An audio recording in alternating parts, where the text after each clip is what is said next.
Selamat berjumpa kembali pemirsa Husnul Cetel. Saya pemimpin redaksi menaramadina.com. Ini mau wawancara dengan Mbak siapa ini? Mita. Mita dari Universitas Negeri Surabaya. Oh iya.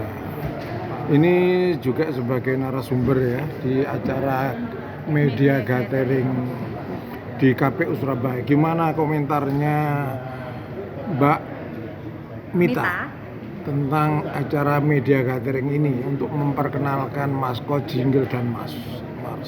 Baik, terima kasih Pak pertanyaan. Untuk acara media gathering ini menurut saya merupakan salah satu event yang penting ya dalam acara peluncuran ataupun pengenalan dari maskot, jingle, dan juga mars yang akan digunakan untuk pemilihan wali kota dan juga wakil wali kota Kota Surabaya 2024. Seperti yang disampaikan Pak Subairi tadi, bagaimana kita bisa mencintai kalau belum mengenal produk kita. Nah, pun sama yang dilakukan oleh KPU Kota Surabaya pada hari ini mengadakan gathering untuk memperkenalkan hasil karya terbaik yang dipilih oleh Dewan Juri dari KPU Kota Surabaya 2024 ini untuk menjadi media komunikasi politik untuk semakin mendekatkan masyarakat dengan event pemilihan umum, khususnya pemilihan wali kota dan juga wakil wali kota. Seperti yang saya sampaikan juga tadi, dalam maskot ataupun jingle dan juga mars sebaiknya juga mengandung unsur informatif, komunikatif, dan juga persuasi. Tidak hanya mengenai info-info tanggal pelaksanaan dan juga nilai-nilai luhur, tapi yang penting adalah menjadi media awareness, mengajak masyarakat untuk memilih dan berpartisipasi aktif dalam pemilihan. Mbak sendiri sebagai aktivis apa? Bagaimana Bapak? Sebagai aktivis apa? Saya sebagai akademisi dari program studi musik Fakultas Bahasa dan Seni Universitas Negeri Surabaya. Oh ya. Terus gimana pendapatnya tentang ini maskot itu? Maskot itu kan saya lihat ini gambarnya hanya buaya ya. Ya. Sebenarnya di Surabaya kan Surabaya, Suro dan Boyo kan Ya. itu seharusnya Ada pasangannya. ada ikannya gitu. Gimana menurut Mbak Mita?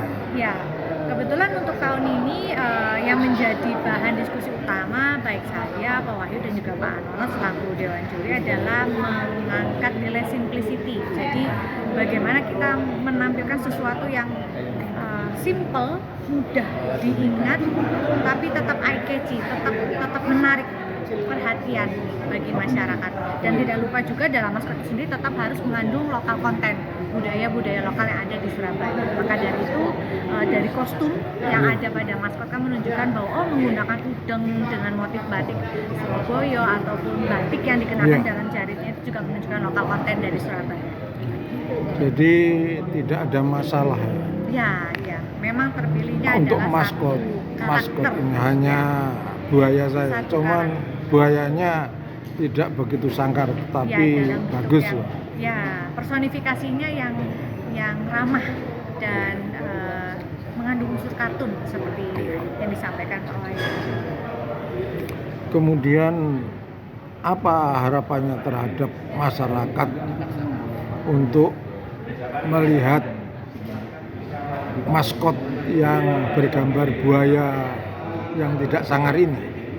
Ya, harapan kami dengan melihat maskot Surabaya yang buaya dalam bentuk yang imut-imut ya, tadi yang disampaikan imut dan luas itu semakin mendekatkan, ramah dan mendekatkan masyarakat, menunjukkan bahwa ada keakraban antara event pemilihan ini dengan warga Surabaya. Harapannya itu tadi, seperti tujuan kami adalah untuk meningkatkan partisipasi aktif dari masyarakat untuk turut serta memilih di hari Rabu 27 November 2024 dalam event pemilihan tersebut. Yang terakhir, menurut pendapat Mbak Mita, apakah pemilu wali kota ini akan mencapai peningkatan, apa penurunan, apa stagnan pasca COVID?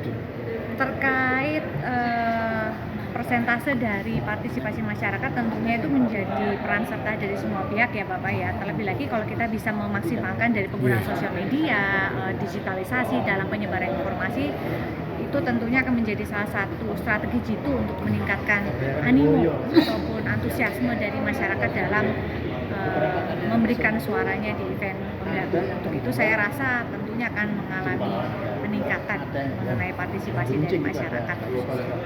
Terus kepada bupati, wali kota, calon-calon wali kota dan para pendukungnya ini harus bagaimana